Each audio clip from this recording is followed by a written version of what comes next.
Hey guys, and welcome back. It's me, Gimpy, and I'm here with the next turn of Lock and Load Publishing's Heroes in Defiance. This is the Where Are All the Others scenario.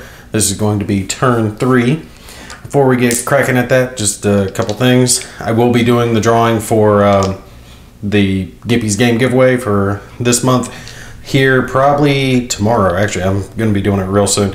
So if you haven't commented somewhere, you're interested, make sure you get a comment in, get subscribed, all that good stuff for your chance to win. If you don't win, don't worry. I will have another giveaway next month for you guys. I've already got a couple of cool little things lined up for you. I am coming up on my 1K subscribers, so that's really cool. I remember back when I was excited to hit 100, I was like, wow, you know, triple digits, and now I'm coming up on 4 digits. You know, I never expected this channel to take off like it had. Actually, when I started it, I never even planned on being serious about it. I was just doing it because I had found a game that I liked and I wanted it to have at least a little publicity, and I did okay with the video and people liked it, so I started doing a few more, and one thing led to another, and bought a camera and tripod and lights and software, and we're here. That's how it works. But it's all good. I've actually really enjoyed this. I'm actually trying to track down myself a copy of Space Infantry, also by Lock and Load Publishing, because they have their updated version of it, Resurgence, coming out here soon, which I will be getting to play for you guys. And I want to try the old version, which I've actually never played, so I can show you the difference and, you know, let you guys see how that is. So if I can track down a copy, I'll have a playthrough going of that for you guys at some point, just depending if I can track one down for a decent price. They're kind of up there because it's out of print at this point. There was something else I was going to point out. Oh, some people have asked me about doing some more Fields of Fire, and I gotta admit, that one intimidated me. I know it's intimidated a lot of other people. Talked about it, that they try it and they quit out, and that one's just, it's hard. It's way more complex than they rated at. But I am going to be getting it back down to the table. It was right at that cusp where I was really learning how to do video editing and editing and graphics and stuff like that, so it didn't have some of my updated type skills in the video that I made with it. So I'm going to sit down with that one again and go over it, and just to hell with it. If I make mistakes, I just make mistakes, because that one, everyone makes mistakes. But it is an awesome game and it deserves some more coverage. So I'm going to give it another go, but that will be after I do Warfighter, which will be the next up on DVG stuff. So I think that should cover all the little bullcrap that I got to talk. Oh, I mentioned it before, I'll mention it again. Make sure you check out the new expansion for Lock and Load tactical stuff, the Hell Over something is fleeing my mind. I'll put a graphic over the screen for you guys to check out. I've heard good stuff about it, so I haven't got to play it myself yet. I will be trying it soon, but you guys check that out, and I'll let you know what I think when I get my hands on a copy. But let's get ready to get started with this. So when we left off, my troops, actually, they've been doing really well, all things considered. And that's because the ability to drop mines, even at a 1 firepower, but being able to drop it wherever you want and being able to spawn in your troops wherever you want is just so powerful. You can pop in, like I said before, at your exact strongest moment and at their weakest moment, and it really does just change the whole game up. Oh, let me move these off. This reminds me, someone had been asking in the comments about these troops and how it worked with me moving them on their own. I think the way his question was making it sound was he thought you had to have a leader or a hero with a multi-man counter, you know, a squad, to have them moving around. No, you can have just a single counter moving around on its own. The problem with that is if the squad gets shaken, so they get flipped over, there's no one there to rally them. So there's that actual scenario going on up here, but it is a little different. This squad normally would not be able to rally because they're not in this hex with this leader, but this leader has charismatic, which makes it to where they can attempt to rally since they're adjacent to him. But that's one of the things you want to take and have your squads close to or with a leader or a hero, so they have the ability to try to rally if they become shaken then you have things like the weapon team here that has SR, which means they self-rally, and all your single man counters can self-rally. So don't be afraid to take and move counters off by themselves. That's the sole reason for these guys doing that, was to try to bait out some of my other squads. Not to mention, this guy now actually has a line of fire on this weapon team. Oh, I forgot to mention that in the previous video, when the flamethrower hit here and caused this guy to become shaken, they had to fall back a hex. So I went ahead and moved them back. They had to retreat 1, and that actually works out in their advantage because it puts them out of line of sight of this one remaining good kill team, but they still are in line of sight of these guys. So depending on how well these guys rally depends on whether or not this weapon team is going to survive and whether or not they rally, but they're going to get a little bonus. So let's take and get started here. We'll go ahead and roll for initiative. Blue as usual mine, white will be for the Germans. And yes, someone commented on it. I do, you know, shake the dice in my hand before I put them in the dice tower. It is a habit that is too hard to break. So there we go. I have kept initiative, so we'll go into turn 3 with Allied initiative. And we'll get to the rally phase. Yeah, I only have one thing I have to attempt to rally. The rest of my troops are good. So we will attempt to rally these guys here. Now, since they are in a positive terrain modifier, they're going to get a +2. So it's like they have a morale of 8. So hopefully they'll rally, because since I have initiative, I can get a shot off here. And these guys, you know, they don't have assault movement. Urgh. They're just going to have to take the shot and hope for the best. They're down at these little screwballs. All right, so let's roll for their rally. Okay, they rally. Good deal. Yay. Yay me. And we'll start with this little stack down here. I think this is Von de Marshall. Is this Von Marshall? Yeah, Lieutenant Von Marshall. He's good. His half squad is good. And he has another half squad and a full squad that are still shaken. So let's attempt to rally them. Since Marshall's still good, they're going to get his leadership bonus, but they are not in covered hex, so terrain modifier hex, so they don't get that bonus. So it's going to be a 6 for their morale. Ooh, no rally. No rally. That's what I'm talking about. And that's the big one. That's the still full squad with a support weapon. So let's check the next one. Oh, they rally. Damn. I was hoping they wouldn't. So he got a little bit back. We'll take and move these guys over. And there we go. Alright, come on, stack up for me. Remember hearing that a lot when I was in the Marines. Stack up right before they'd send me into a building full of nasty shit. It explodes. Alright, none of these guys are shaking, I don't believe. Nope, they're good, good, good, good. Alright, they're good. Alright, we're going to do this guy first, since, again, charismatic. Special skill there on that leader, so he can attempt to rally. Actually, let me read up.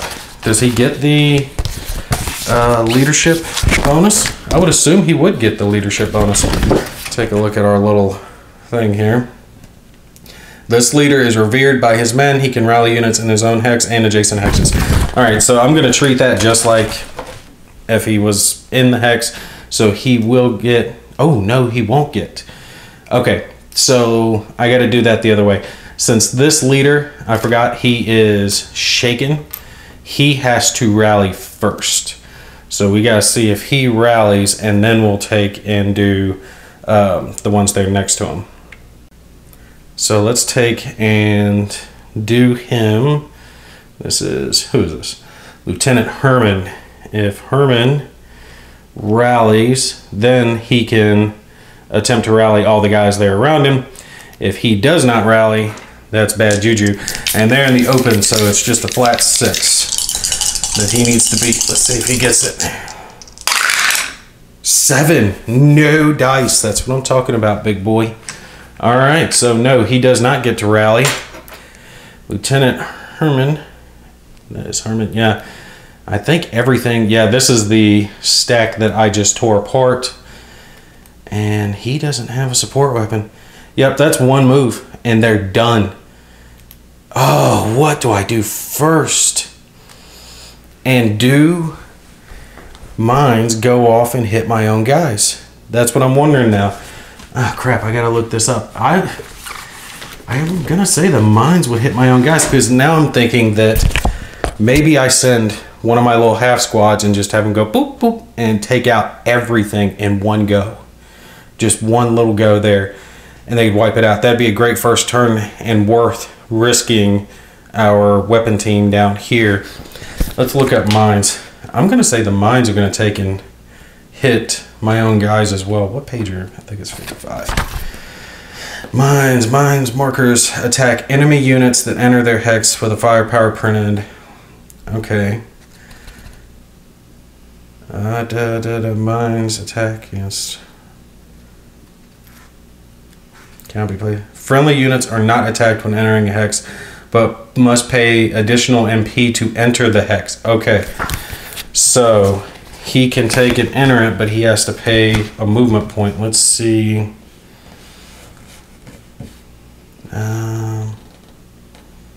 Damn, it doesn't give me a per terrain in the hex. Okay, see, right down over here, you got mines, per terrain in the hex, per terrain in the hex, and it does not say any extra points. I don't know. Since it's saying per terrain in the hex, we'll just go with per terrain in the hex and leave it at that. I don't want to take and move off all my guys, because I could go 1, 2, 3 to get there, and then 4, 5, 6. I mean, no, I have to end in the hex to get it. Basically, I have to melee them. If I move, okay, if I move right here, okay, I'm just thinking, I'm looking at the sight lines. This guy, I don't believe would have line of sight, because if we're tracing it, and someone did talk about it, the laser sight. I do have one of those that I actually use for X-Wing miniatures, so it's in my case. I need to grab that out, because that would work really well for this. But tracing the line right there, these trees and hill here, because this is the highest level hill, and trees are directly in front of them. So this machine gun is not going to be able to op fire. These guys can op fire, and I can take all those guys out. And I'm thinking I have to stop in the hex. I don't think I can just take and move. Well, I'm not worried about this guy, because he'll never be able to rally on his own, and he'd have to move all the way down over here at 2 points. So if I just move one hex forward, I can take and wipe out that entire team. The following turn, I can take and move back over here to try to take and help my remaining guys fend off this group. So that's probably what I'm gonna have to do, and I'll just ignore this guy here. There's nothing to worry about with him, because yeah, he would have to go 1 there, 1, 2, no, because that's even uphill. I don't even know if he has enough movement points to move around. He would have to actually take and at 2 movement points, 1, that's 1. He couldn't get up there. He can't climb up there because of the hills. The only way he can go is towards my own troops. He's useless. I mean, he's effectively dead for the game. There's nothing to worry about with him, because of the only 2 movement points that he has not being able enough to get him around. So yeah, we're just gonna have to do that. Since I got initiative, that's gotta be my first move. Or, I mean, they can only move back 1 hex, right? So do I instead take and fire with my machine gun over here? Because if I don't fire for my first impulse, they will, right? They have to take that shot. It's at range 2, it's a priority shot. My best bet, because I've got 2 guys here, this guy, this squad, and this stack here with the leader. and he's got 2 guys there with him. They'd be firing with a firepower of 3 against him, and he's still uphill. So yeah, it'd be 3 on 3 basically at that point. But still, I mean, anyone who's played, you know, dice game before knows the dice gods can turn against you real quick. I'm thinking I take and go here first, because this group's here. They're effectively dead. There's nothing they can do. They can't move back far enough to get away from me at any point. Their best bet is to focus, and if like a human player were playing it, they would focus in with what they've got left. They wouldn't worry about the stack that they know I'm going to move into and just eliminate outright. So yeah, we'll take and focus here with the machine gun, and we'll fire into the heavier threat, and then the following turn I'll move into that hex and take those guys out. So firepower of 2, and we're firing along this hex line. They are in no cover, so they're not going to have any type of defense. Yeah, that's going to be my first. White die for Belgians, blue die for Belgians, white for Germans. And let's take and see what they get. 5 and 5, difference of 2, so it's going to be 2 on the direct fire table. Hopefully I can take and get myself another set of shaking guys. If I can shake this leader, that would leave me with just 1 kill stack left. This kill stack is still full power, and they could still take out my guys depending on how they do. But I've torn this one up. That one's dead. If I could take and get to where, like, if they move up somewhere along here and I drop in my last squad there and hit those SOBs with a mine at the same time and devastate them, that'd be game. They just have a couple of squads and a weapon team left. Okay, so first we'll do for Von Marshall, rolling +2 on that direct fire table. We'll see what he gets. 1, and that is nothing, so no effect.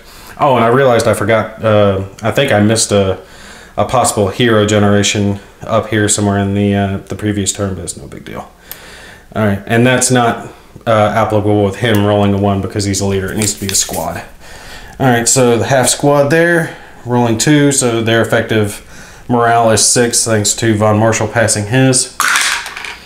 3, they pass, no big deal. Urgh. Dice gods are turning against me. They might turn this back around. Next guy. Come on, big number, big number, big number. 6, no dice, nothing. And the last group of shaken SOBs. I need a 5 or a 6 to cause some casualties. I wouldn't mind having some more casualties here. Nope, nothing. Yeah. That was a waste. Okay, so we'll pop this all back up. I already know what that first card's going to be. The first card's going to be range 2. You fire. My guys are fired. Let's see here. Yep, range 2, fire. So we'll just do that. It says fire closest vehicle, but it's fire. So they're going to be firing. That is going to be a 3 for them. They've got 2 half squads that are not shaken, and one of them is supposed to be cut down by half, but it's rounded up. So 1 for one squad, 1 for another squad, and then 1 for the leadership. So they're rolling 3, or rolling +3, and then I've got 3 in defense, 2 for the woods, and then 1 for being uphill from them. And it wouldn't be a gimpy game unless I knocked over a stack of counters. This is why it behooves you to get the X maps, because the X maps are so much bigger. Okay, let's see how they do against me. Come on, dice gods, don't let me down. Okay, yep, that comes out good. Because they come out with a 5, I come out with a 6. No dice. Bitches. Okay, we'll mark them as fired. And I was able to fire at them because they were out in the open on the hill. So they were spotted. And they were able to fire at me because I had fired, so I was now spotted. These guys are not going to have a line of sight. I've got to hold my last squad in reserve. I've got just 1 leader and a squad and a support weapon with them. They've got to take those last guys out. that last kill team. So I've got to hit that kill team with my last mine in squad. So we'll go ahead and take, yeah, let's go ahead and just do it. This, make sure there's all shaken, but I do believe they're all shaken. Yeah, they're all shaken. That just became a buttload of casualties right there because they are all shaken and they all immediately go to the casualties. Let me take and get their support weapons out because technically I can pick those up. There we go. A couple of MG34s. Now, yes, I could pick these MG34s up and they would increase my firepower, but you have the potential to lose them. But my hero there does not have one. So I think on the next rally phase, I will have him pick up one of those MG34s because that at least he'd be carrying one just in case. And I think a single man counter cuts it in half, but even if it cuts it in half, his firepower is a 1 now and his range is a 6. So an MG34 would at least increase his range. So, all right, that takes care of my impulse. We're going to go back to their impulse. And again, range of 2 here. We can draw the card, but I know it's going to say fire. Yep. Range 2, 1, 2. They've got line of sight, but again, it's uphill. They're going to take the chance, though, because at this point, they've really got no reason not to. Oh, I do need to mark these guys with a moved marker there. I don't think it's going to matter for them because they're all stealth movement, I do believe. And with stealth, they have the yellow box around their movement factor. That means they have to have a fired marker or spotted marker or something like that on them to be spotted, or they have to be out in the open, which they are technically right now out on the road. So they are spotted, but other than that, they're not. So that is something to keep in mind I can use to my advantage. But even still, these guys don't have line of sight. None of these guys have line of sight. All of these hills and buildings along here block them. So they're still good. Don't have to worry about those shaking guys. They can move on their next turn as far over this way as they can to try to take and maybe get in this bunker or in this building to fire down on these guys. All right, anyway, sorry about the distraction there. Defensive modifier of 3 for my machine gun team. Firepower of 1 coming from this German squad. And let's see who's going to pull this one out. Oh, devastated. Look at that. Now the dice are doing good for me. They couldn't have done that when I was firing at the SOBs. Okay, so these guys are fired. And I think we're back down to me being stuck because I can't take and do anything else. I've already done something there, and I have to hold on to my last mine and team for the attempt to kill these guys. Because I have to catch them in the open. I don't want them to have light cover, heavy cover, anything like that. They've got to be on some type of terrain like this, like a hill or a street. I want them as weak as they can be and me as strong as I can be to take them out. Because if I take them out, that's game right there. So let's draw a card, see what they're going to do. Nothing at range 1 or 2. Hold it down for you guys. I don't believe, yeah, they don't have any off-board artillery. They don't have any off-board artillery for this, do they? I forgot. Let me take and pause it real quick to make sure I'm not forgetting. Yeah, so the Germans actually do have a couple of 88 off-board artillery strikes that I had completely forgotten about. It probably wouldn't have helped them a whole lot at this point because the shots these guys were taking, they probably wouldn't have been trying to artillery the Maxim machine gun they were firing at them, so not really that big of a deal. But they could fire it, but it has to be coming, I think, from a leader, and this guy's already fired. Yeah, I don't think it says a hero can do that. Yeah, it has to be a leader or scout, and this guy's already acted. So on the following turn, he can try to call in artillery, which, short little explanation on artillery is your white dice is your distance, and your blue die is your direction, and you would roll it and divide the white die in half, and that's how far it drifts, and the blue die is what direction. So say you were aiming here, you would go 1, 2, 3, 4, 5, 6, and then roll it. And if you got a 1 on your blue die and a 2 on your white die, it would go up north, and you would divide the white die in half, so it would go up north 1 hex. And then you're able to, if it's still in your line of sight, move it by 1 hex after you've fired it. But they don't have anyone, they don't have a scout or a leader available right now to fire it, so that doesn't matter. I'm trying to think if they would take and use it anywhere else. See, it wouldn't be too bad if he did it there, but they would want to try to catch more than just a machine gun. They'd want to take and try to get one of my squads. So if this leader hadn't gone down, he could have tried to call it in on there, maybe a danger close, but that guy was dead from the start. He never had anything going for him. So what else was on that card? Closest to lowest firepower unit fire. Closest to a player unit with an action marker move towards. So he's going to be doing that order right there. Closest to a player unit. AEO is the automated enemy operator or something. I forget what it stands. The enemy guys closest to a player unit with an action marker. This guy has an action marker, so he's going to move towards. But it's where is he going to move towards? What's their movement? 6 and 4. And he can't double time those guys, so they've only got 4, but they do have assault movement, but there's nowhere they can go that they can get a line of sight. I think their best bet is to move up 1 into cover and then try to take and move here on the following turn and get an adjacency shot there, but I don't know if that'll work for him. As far as yeah, see, that's a house there too, so they can only move 2 movement points worth and still be able to fire. He could move 3, but the rest have just 2.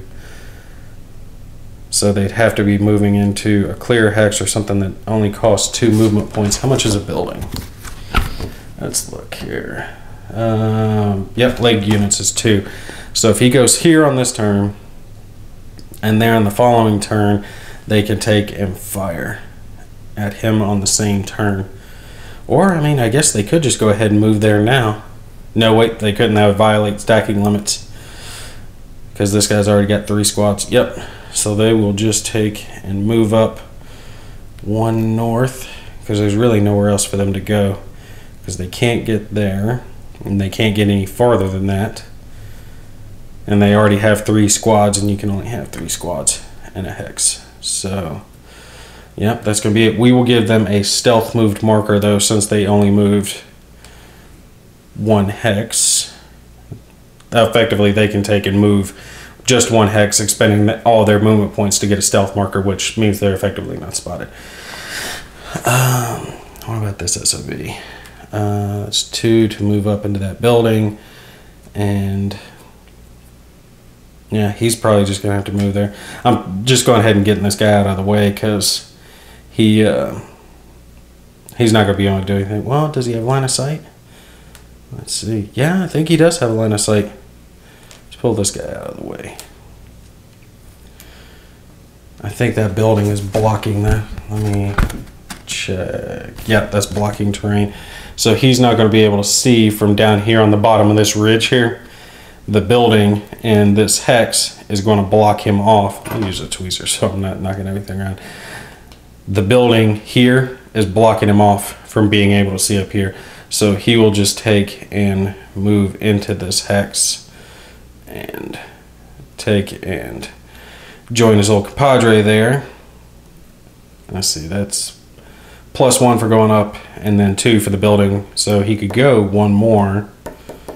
You know what, that's probably his best bet. We're gonna have him move 1 more, because I don't care if, well, the Germans don't care necessarily. They're starting to care now if these guys get killed, but his best bet is that the Germans get initiative on the following turn, so he can fire first over this Maxim machine gun here and have the adjacency bonus, because at that point he'd be firing with a firepower of 3 for a single counter.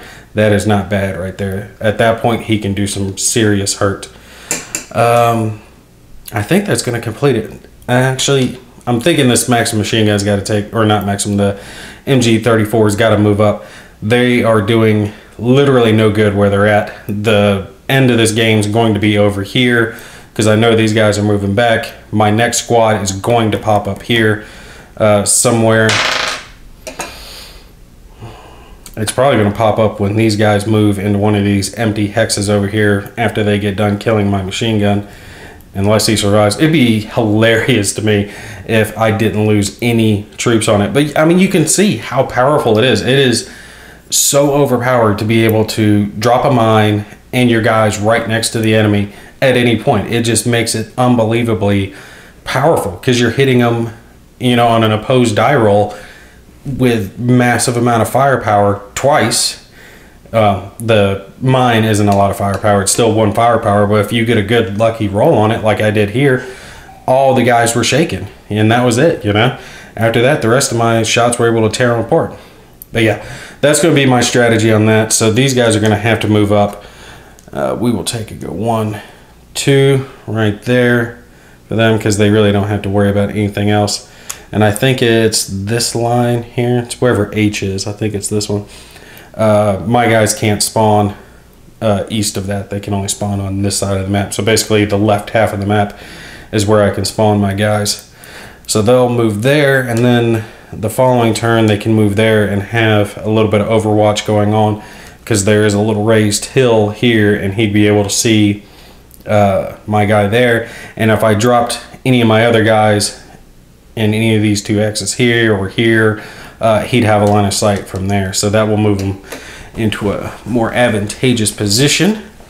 I do believe that's going to take and complete this turn, though. We'll go ahead and call it at this point.